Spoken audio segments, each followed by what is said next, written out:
And again, these are the things Yeah. that sometimes these guys approach me about, talking about like they want me to pretend that I'm being forced, like that I wouldn't submit to this black man eagerly, genuinely, submissively. They want to put this aura around it of like, he's a black thug gangster who has to like use violence to get his way and get this woman, or, you know, and he's taking her from me. Like, you know, and if I'm a cuck, it's because I'm letting him do this. And it's just that white centric bullshit of just like, you're literally talking to me about how you're afraid of extinction and you can't please your wife, but please tell me how this is all about you. Like, you're lucky to be in the room. You're lucky to still be married. You're lucky to be in the closet. You're lucky to whatever. So it's just, you know, those are the you know, some of the interactions that are just like this daily freaking thing that I deal with. And I see these women.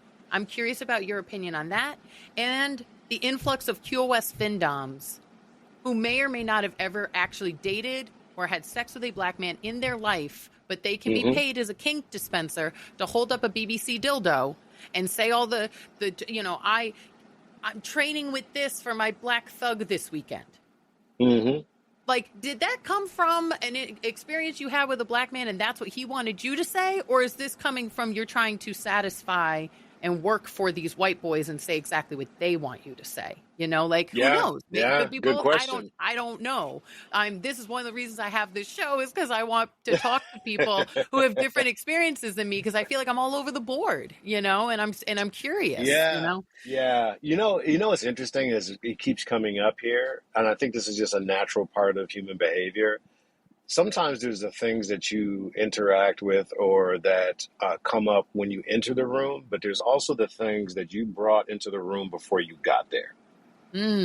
Your lens, your experiences, how you've experienced racism, all these things that you bring in as your luggage before you walk into the room. And then there's what happens in the room that's new.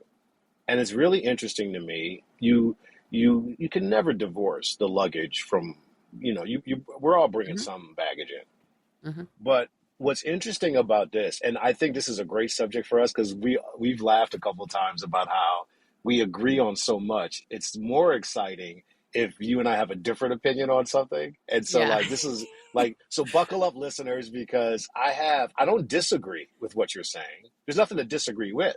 It's an opinion, right? But I have another lens on this that's different from yours. And it's because I'm in the lifestyle. And frankly, because I'm going to be honest with you, you are no joke, Lady A. Like, you are about that life. Like, for real, for real.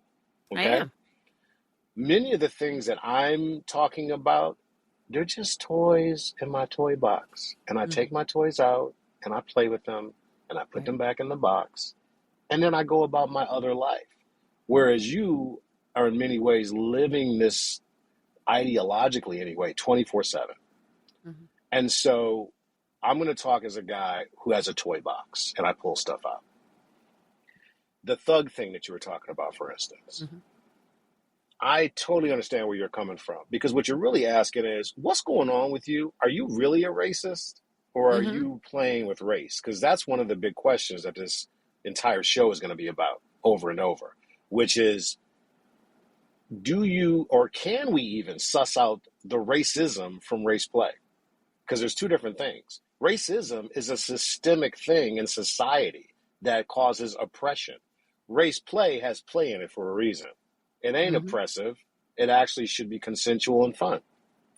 So how do you find that line? That's where most people, I think, that's their first question when they hear about race play. It's like, whoa, this sounds like it's kissing right up against some shit that's wrong. And the answer is, yeah, the fuck it is.